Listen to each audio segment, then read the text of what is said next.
A teenager watched his father die during a police shooting in Aurora last summer. Now the family of 37-year-old Rajon Belt-Stubblefield says they're prepared to sue the city if criminal charges aren't filed. In today's Justice Gap, they're sitting down with 9 News for the first time as they wait for answers.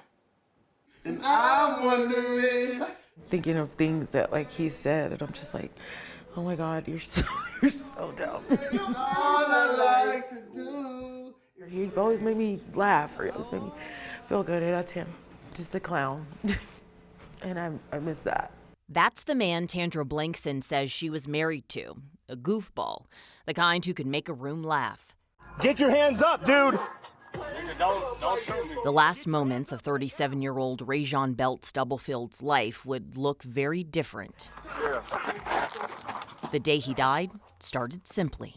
We spent the whole day together. We had breakfast, picking out flowers to plant in the garden in the front yard. They were building something too, both going back to school, a future they hoped would give their kids something steadier. We're making a plan for the future of our kids to make their lives a little more secure if we could. Then came the last conversation. He wants to go, I'm gonna go to the store. Okay, I love you, I'll see you soon. Get on the ground now! My brother's calling saying, that's a cop shot, right? And I'm just like, that's not right. He just went to the store.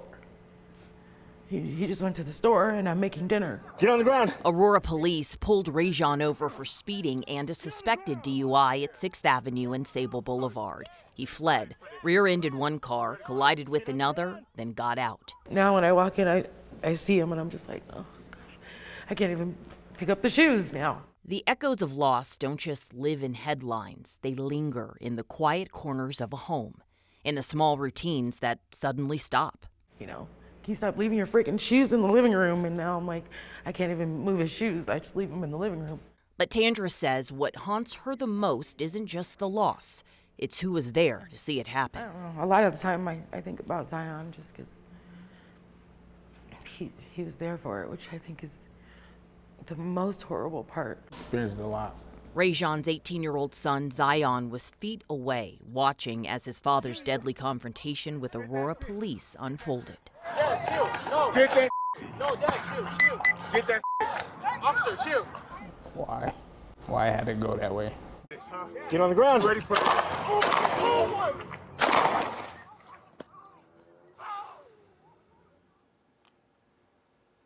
We'll get Zion's perspective tonight at 9 and 10 on 9 News. The 18th Judicial District Attorney's Office tells us no charging decisions have been made in the officer-involved shooting. Investigators with the Critical Incident Response Team have completed their review and presented their findings to the District Attorney, Amy Padden. Prosecutors say they expect an update on this case within the next 60 to 90 days. They tell me possibly sooner. Of course, we'll stay on top of that for you. As for the family, they say they're waiting on the outcome of that investigation before filing their own lawsuit.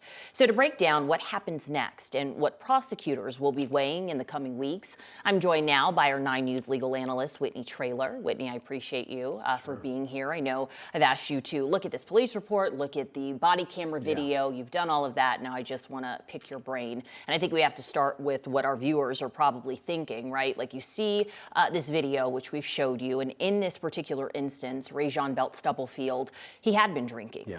Blood alcohol level at 0.247%. That's 3 times the legal limit.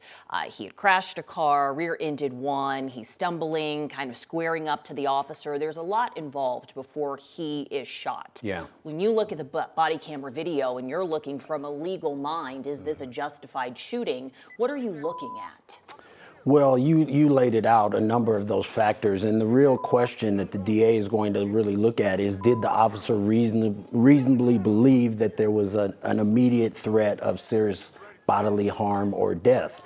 And in this case, and boy, I've watched this video through the end. I know we didn't play the end, and it's just tough to watch. And so here you can see that the officer is retreating. You can see that Rajon Belt-Stubblefield is approaching him. He's not following commands. He's fairly close. So we've seen the Aurora Police Department they have a pretty negative track record, which is why they're under a consent decree. And some of those cases are abundantly obvious. And of course, Elijah McClain comes to mind, where it was just completely unjustified, Right. and they caused his death. Here, I think there is an argument that the police are going to say, and now there are factors that go both ways. For example, as soon as he got out of the car, he threw his firearm, but then he was telling his son to get it. But we don't know why he was saying that.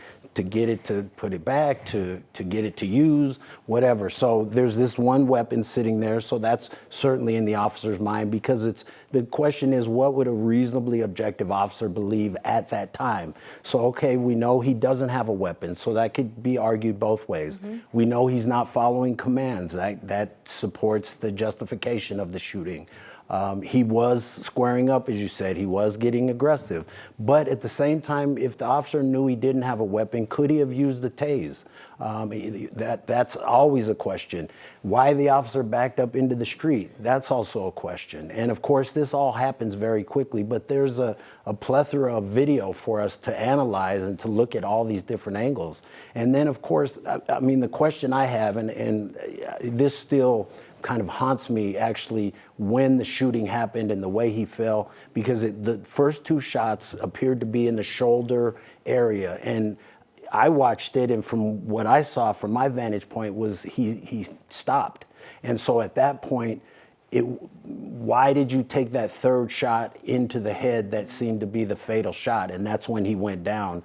And so that can go back and forth. But this is a case where there is an argument that it's justified. I mean, we've seen so many cases at this table where we knew it wasn't justified. Yeah, and it's hard because, I mean, you and I both, we've looked at so many of these body camera videos and watched so many, let's be honest, black men die. And it's hard. This one in particular, I've had nightmares, right? Because you hear the two shots, there is a pause before that third, and it is the sound, something we'll never show, but he falls back. And Yes.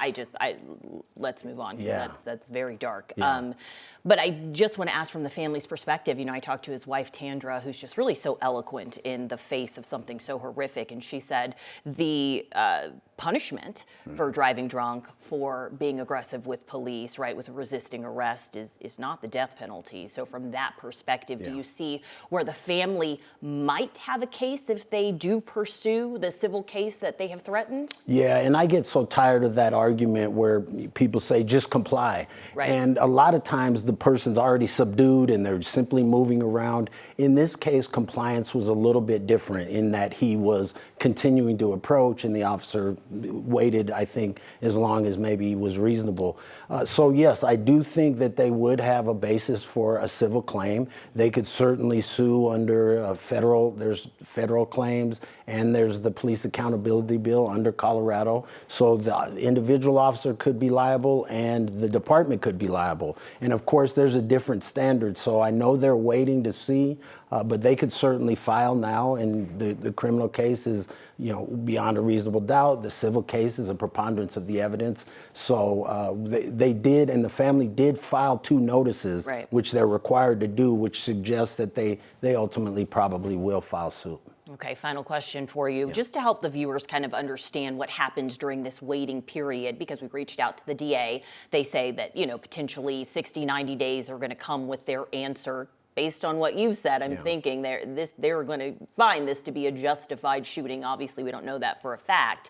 But what happens, right? Like CRT has already done their investigation. They put it in front of the DA. What's happening now? Yeah.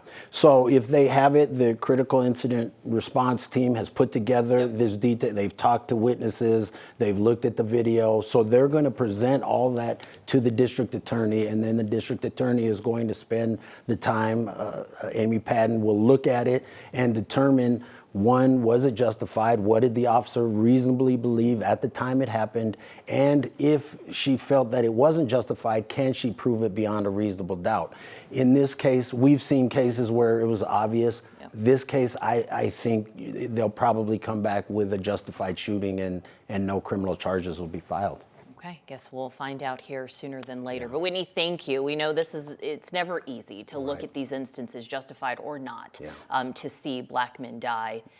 on body camera video in front of our face. It is heartbreaking Yes. every single time. Every time, yes. for Whitney, sure. thank you for the work that you do. And thank you guys for watching. Please watch tonight at 9 and 10 for the second part of this story.